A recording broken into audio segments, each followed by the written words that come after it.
Hello friends, I am Ayusha. Today I learned dots replace method. So let's start. My first step is make the string, and my string name is X, and my string is my name is Arushi.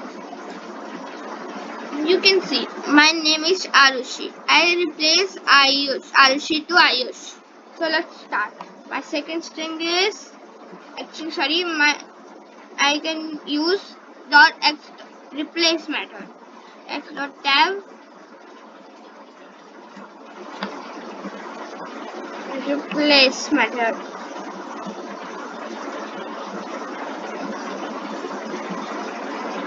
I replace Ayush.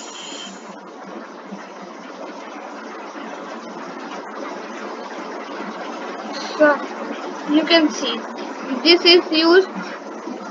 I'll write in two arguments because replace method is less.